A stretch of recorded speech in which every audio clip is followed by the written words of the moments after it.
Welcome to the Yo-11 podcast. Yo-11 podcast, mostly Vegas, no BS casino experience, and more. Michael Trager is a casino and travel loyalty expert who also helps people turn their travel dreams into reality. And now your host, Michael Trager. How's it going, Michael? It's going great. How are you? I am doing great as well. Thank you for asking. Yes. Do you see I'm wearing my pre-Wynn shirt? Desert Inn and Country Club on the fabulous Strip. Very nice. That's right, man. I didn't know that. Desert Inn with Zork Travel. I didn't know that on the fabulous Strip was one of the slogans that they used for the Las Vegas Strip back then. That's pretty interesting. On the well, they didn't know about Fantastical yet. Oh yeah, that was pre-Fantastical. Can you imagine? It would have been welcome to Fantastical Las Vegas on the Vegas sign. That would have been cool. Yeah, that's cool. Alrighty, well, we got some news to get to about Click Hospitality Lounge. I'm excited to hear all about this because I know nothing about it. And I learn something new from you every day. Oh yeah. Well, they're currently closed right now for renovations, but we'll get to that. Here's the news and views. Click Bar and Lounge, the cool hang mainstay on the main drag of the Cosmopolitan that styles itself as Click Bar and Lounge, will close May 1st for renovations. The bar opened in 2015 at the property. Peter Maxco, a Phoenix design firm, is leading the remodel, which is planned to be completed by early fall. Specifics of the project design have not yet been announced. Over the past decade, Click Bar has developed a following by blending a creative cocktail program, including tableside mixology and cocktails themed to Las Vegas events and national drink days with live music, DJ sets, mixology competitions, and shareable bites and plates, including lollipop chicken wings and deep-fried Oreos. The 2,500 square foot Click Bar comes courtesy of Vegas-based Click Hospitality, whose portfolio encompasses dining, day life, and nightlife concepts across Vegas, Southern California, Chicago, and Florida. In Vegas, besides the Cosmopolitan, Click Hospitality has variously created day life, nightlife, and restaurants at Aria, Caesars Palace, Durango, Green Valley Ranch, Mandalay Bay, Palace Station, Red Rock Resort, and Resorts World. And that's going to do it for the news. And now for the views. Michael, what are your thoughts? My thoughts are, have you ever been there, Movestro? That's my first thought. Yes, I have. I was there to see a local artist by, I forget, David Chang or something. I forget his name, but singer-songwriter. And I think it was like a week after Click opened back whenever it opened. It opened in 2015, according to the Vegas News. Ah, yes. So it was, and it has service through April 30th, which was when we were supposed to have this episode launched before. Yeah. I just realized it as I was playing it. I was like, oh, well, yeah, it's already closed. But sorry, but it's reopening. Do they know when they're going to reopen, or they haven't announced yet? They it's supposed to take like about a month to do the renovation, so it'll probably be open in time for Memorial Day weekend. Well, that's not too bad at all, but that's cool news. Did you like the venue? Tell me more about it. I want Movestro firsthand. I mean, all I ever hear about from you are fucking nori rolls. They're fantastic nori rolls, not just fucking nori rolls. Anyways, they are fantastic. Those are the nori rolls at the food hall at Resorts World, Las Vegas, and I think one of Movestro's place. Is it called the Nori Bar? It's called it's called Nori Bar at the Famous Foods food. I could call it a food hall, whatever, at Resorts World. But what I liked about Click, the ambiance was nice. They have this sound system where if the band is playing too loud, it just compresses the hell out of that sound so it doesn't pop the speakers. Yeah. And you can always tell when it hits that limit. Like there's a sudden little crispiness to it. But yeah, the ambiance is very nice. So it's right off that sort of main drag of the Cosmopolitan as you're walking by that main walkway. Very nice place. Good staff, good service, good stuff.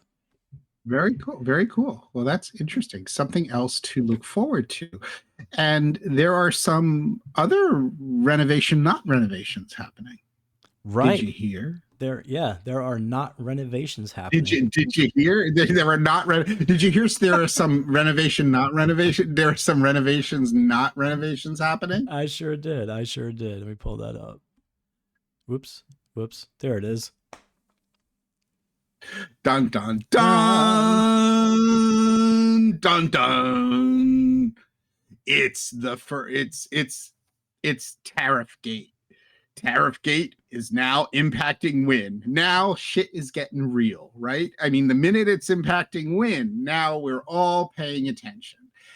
And Wynn's Craig Billings, the chief executive officer of Wynn Resorts Ltd, told investors during its first quarter earnings call that the renovations, estimated to cost an upward of 200 million range, would wait until things settle.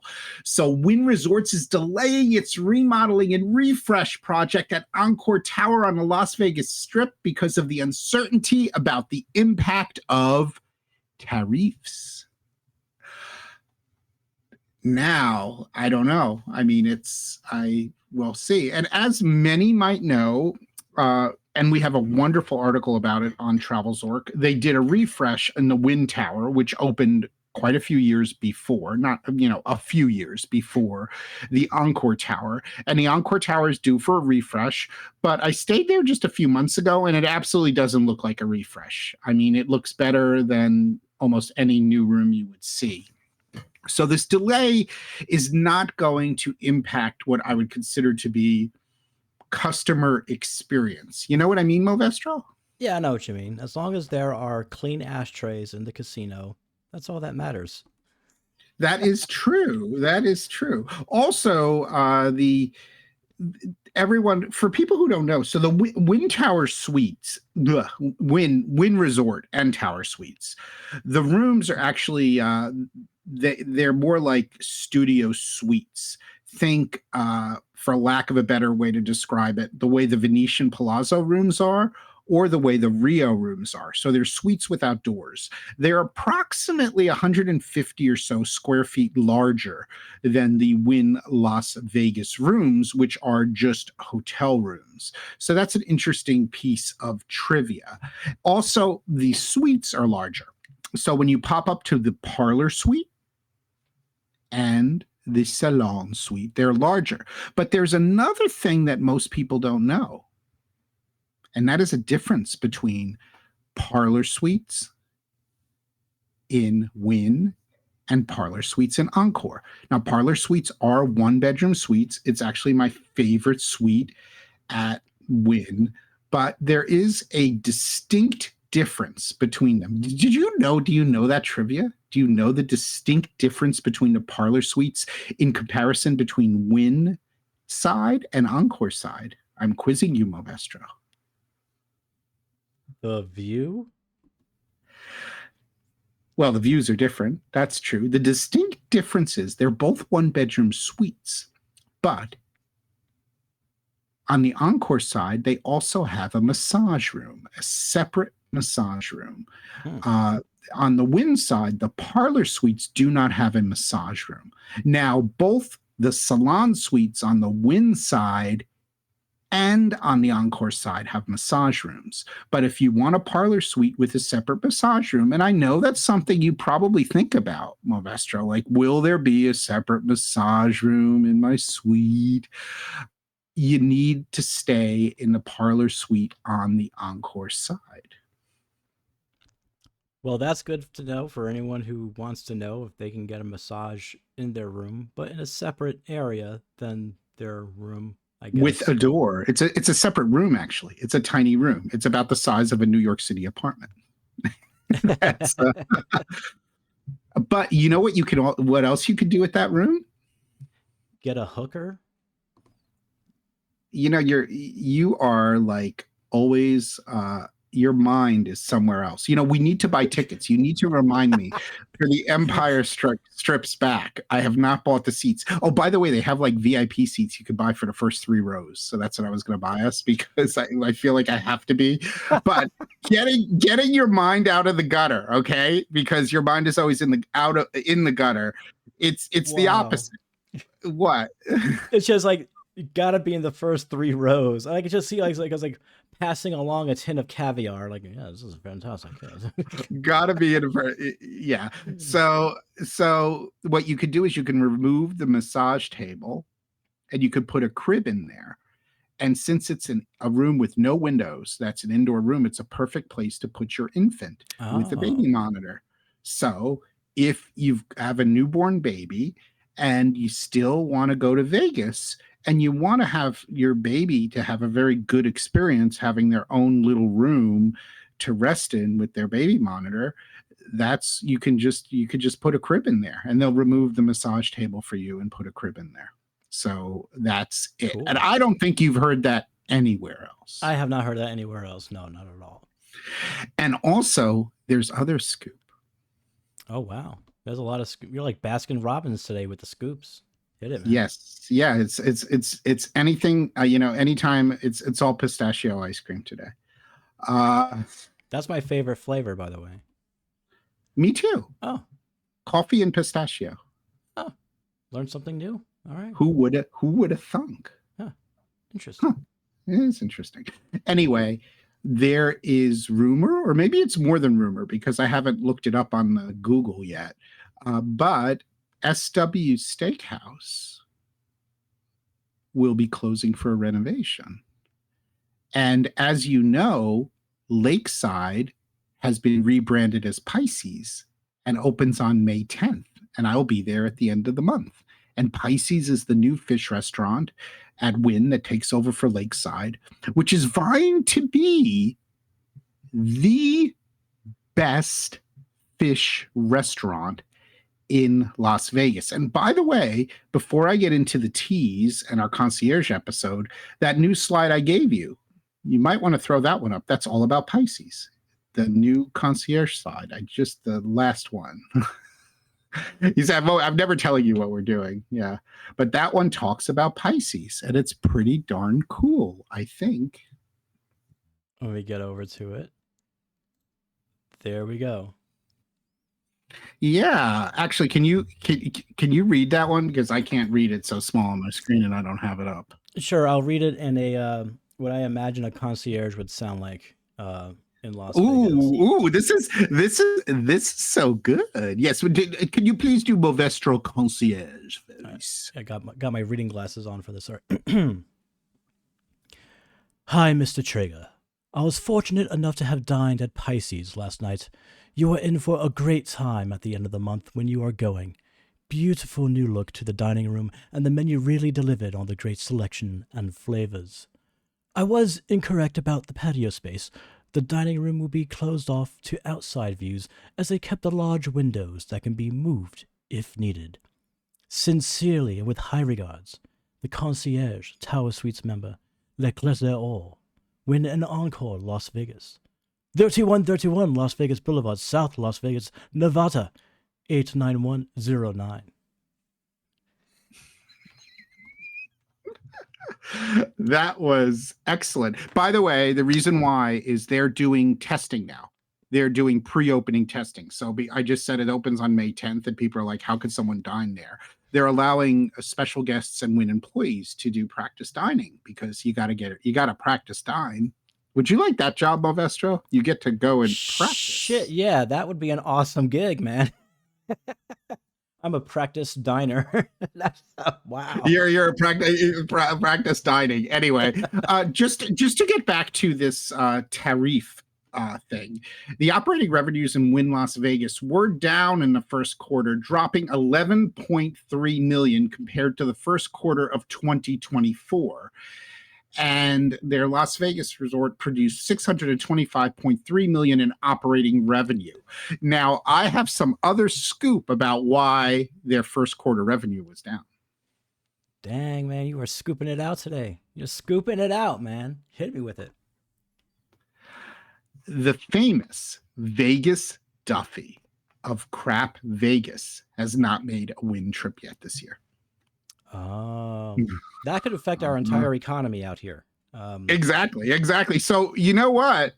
Josh, get your shit together and get over to Wynn Las Vegas, and Chris too, okay? Because first quarter, this is not a good thing. And also, so you better get back to Wynn Las Vegas. And a special note in the Wynn presentation is that they're currently reassessing the timing, scope, and sourcing of certain planned enhancements at Wynn Las Vegas. Honestly, their words are so good at Wynn Las Vegas. Billings said the impact was affecting furniture, fixtures, and equipment that are part of the renovations. That's the Encore renovations that are the non-renovations. Wynn had listed the projects during its end-of-year earnings call in February. In addition to the Encore Tower, they include Zero Bond Club, the golf course clubhouse and grill. Oh my goodness, how are people going to survive not having that refresh sooner? And an expansion of the high-limit table games area. And Julie Cameron Doe, the chief financial officer, said the renovations are not being eliminated, but rescheduling them in this economic environment won't be easy. And Billy's elaborated, figuring out the revised timing is not trivial because when we respec pieces, particularly furniture and fixtures, it's not like we're flipping through a catalog. And that's a great point because Movestro, as we've talked about, those furniture and fixtures at Wynn Las Vegas are pretty off the charts. Indeed. Very, very off the charts. They said the process takes a lot of time. So to the extent that we respec a single piece of furniture, so a single chair, what they're saying is that a single new chair that could be in an Encore room can be delayed. That can be delayed by X number of months. That's just nothing we can do anything about. So that might mean they're resourcing them to places with lower tariffs, or they're going to, that's probably what it means, or they're waiting to see what the tariff situation is. Because we're probably, if I take a wild guess, a number of things are sourced from China, and they're probably reassessing, what it's going to cost with the tariffs for that, because those room refreshes at Wynn are quite expensive. I don't want to quote an amount because I don't want to get it wrong, but let's just say that the room refreshes are like paying for a house. That's because that furniture is nice. I mean, it's all high quality thing. Like you said, they're not flipping through a Pottery Barn catalog and saying, yeah, let's go with that one in Encore. So anyway, and another economic factor, international travel would seem to be a potential problem for Wynn, which attracts some of the richest clientele in Las Vegas. The affluent customer base has somewhat insulated Wynn resorts in recent months, but we can't be naive. There's uncertainty out there, Billings says. Things do look fine for now, as of now, he said. And I think they always try to throw that in because they don't want to get people too scared. But this, you can drop a link to it in the show notes. This was an article from 8 News Now in Las Vegas. But that's the update, and we have a lot of scoop there. So we're seeing what's happened, and in in the show notes down below, I think everybody should write a note encouraging Vegas Duffy of Crap Vegas to get his Tuchus to Las Vegas. I agree. It'll be great for the economy. We're going to make Vegas great again, and the only way to do that is to have Josh Duffy show up here and do his thing. That's right. And of course, I was able to interject fantastical and the word Tuchus. So life is good. There you go. There you go. For people who don't know, Tuchus is like a Yiddish expression for ass. Yep. That's Tuchus. Get his Tuchus in here. Oi, Gewalt. I've never heard it like picked up. I use as sort of a pickup line that someone would say to someone at a club, like Damn, girl, get that Tuchus over here. There's our name of our new, that's either name of our new band or our name of our new club. Don't tell Vital Vegas. All right. Tuchus and Cocktails. It's Tuchus and Cocktails. Come on, Movestro, you can do a tune. I probably could. I probably could. It's Tuchus and Cocktails all night long. Come join us. We'll also have a bunch of matzo cracker treats.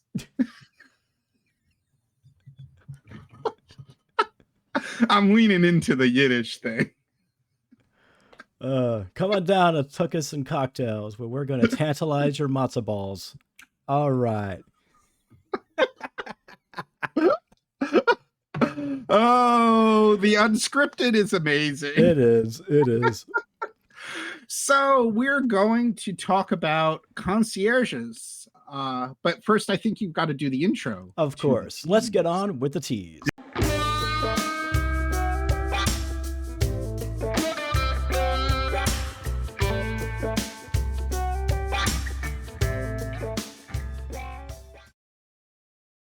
So today's tease is about concierges, and I don't know, Movestro, have you heard recently that MGM is making a little change with their concierges? I did. They're laying off a whole bunch of concierges, as if I remember correctly.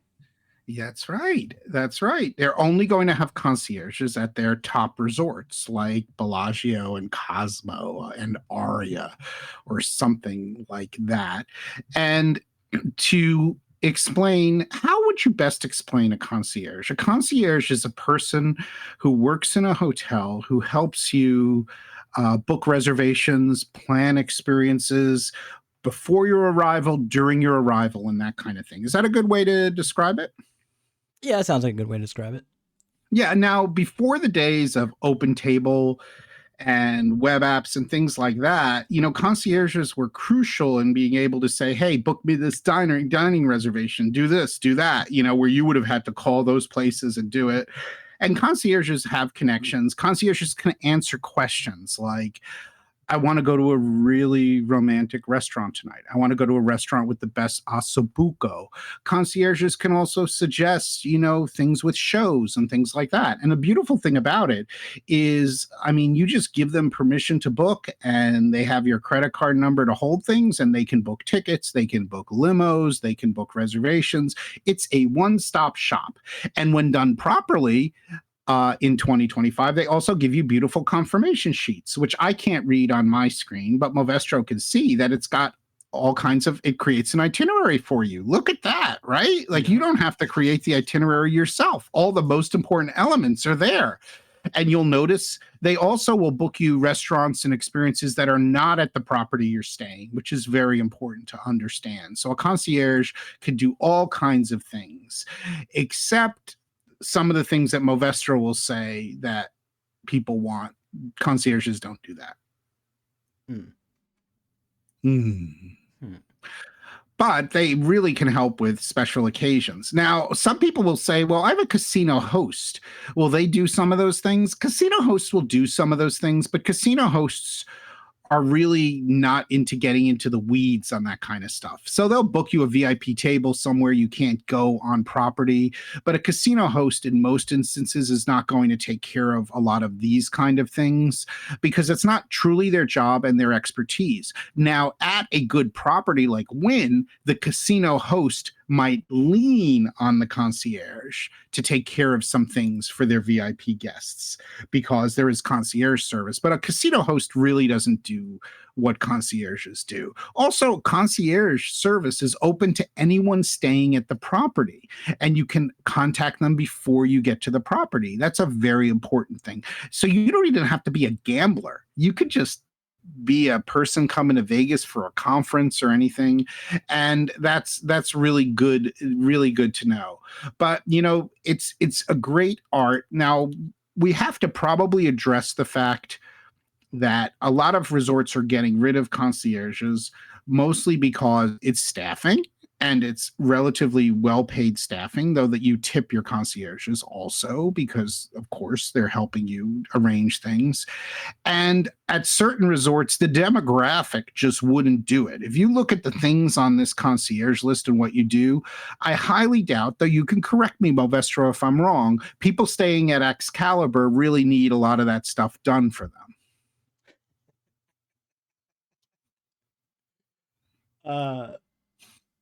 Yeah.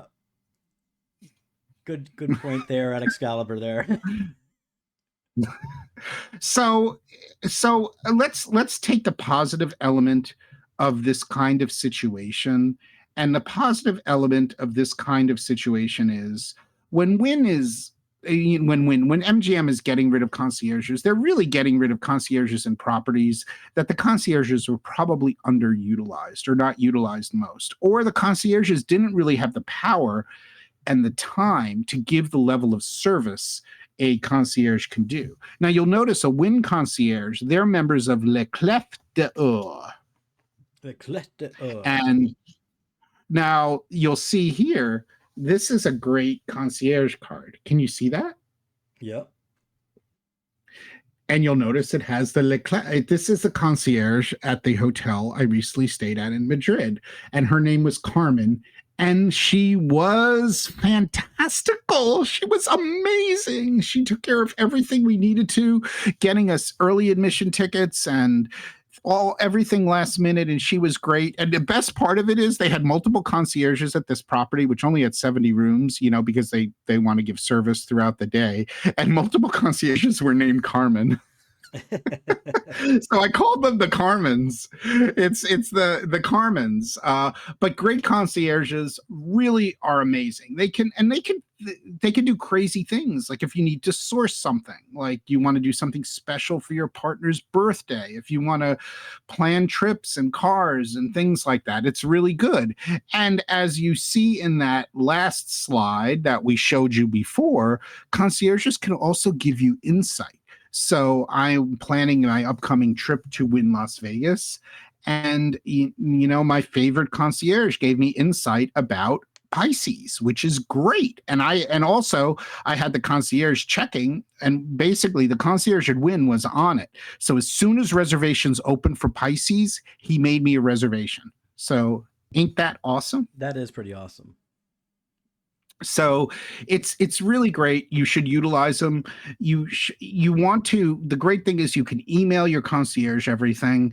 You need to show a little bit of organization and grace, though, because they are not your personal assistant. So concierges usually work 5 days a week, different days of the week. So that means sometimes if you email the concierge, it takes them a little while to get back to you. That's fine. The other thing is, at bigger properties like Wynn, they do have a concierge team. So you could actually be emailing with the team instead of an individual concierge if you need that kind of thing. And also, they still do things the old-fashioned way. You can actually call and talk to somebody and say, hey, I want you to book this. I want you to do this. I want you to take care of this. What about that nori bar that I heard Movestro talk about? You can have someone to talk about your trip. And that's really important because I do that at Travel Zork Travel, or we do that at Travel Zork Travel somewhat with, as luxury travel booking, where people want to talk. They just want to ask a question, like, should I go here? Should I go there? What should I do? Do I need a car for here? Do I need a car from the airport? If I don't get a car from the airport, how do I get from the airport? All those kind of things. So concierges can do a lot of things that luxury travel advisors, the good ones, also take care of. But they're also on property, so they can take care of a lot of things that you need to make sure are taken care of on property. One of the things I always ask for is a specific amount of glassware to be set up in my room or suite. Does that surprise you, Movestro? Not at all. Not at all. That's right. So that's the story. I would love to hear if you use a concierge for Las Vegas, because someone tweeted, I'm sorry I missed the tweet, saying, well, nobody uses concierges anymore. And I was like, some of us do. And a lot of it depends on your property and depends on, the level of service and the things that you need planned. So, and some people don't like that. Some people like to do everything themselves, which is fine. Some people love using open tables. Some people love not making any plans. Some people like just doing things online themselves. There's no problem with that. And that's, of course, one of the reasons why there were fewer and fewer concierges at properties that are not high 4-star or 5-star, is just because people do stuff themselves. So you don't need these concierges as much as you used to need them, which is fine. But it's good to know they're there as a resource. And you know what? You might try it and see that it is actually sort of nice. And then you get pretty confirmations, which I like. Indeed. Itineraries. It's nice that they like a schedule. Put all that in like one space for you to like sort of look at and know what you're doing next and everything. That's pretty cool. I think it's great. Hey, we see a lot of people do that for their Vegas trips, right? But what's cool is this is tied in with the actual confirmation. So they're doing the work and putting the itinerary together for you. I think that's pretty darn good. All right, cool. Before we get going, is there anything on your mind or anything that you would like to share? I would like to share that ZorkFest is going to be amazing this year. ZorkFest.com. Buy your ticket now. Book your flights before the NFL schedule because we don't know what's going to happen, but the property is amazing. The program is amazing. The community events are amazing. I can't say enough good things about it. And Movestro will be there. And 360 Vegas is doing a live podcast. And there's so much more. And maybe we'll touch on a few of those things on the next episode. All righty, sounds like a good time, and that's going to do it for this episode. Luxury travel booking, travelzork.travel. Visit travelzork.travel to plan your next amazing vacation, not just to Las Vegas, but anywhere in the world. And be sure to find us on social media. You can find us easily as all social platforms are at TravelZork. We'll see you next time.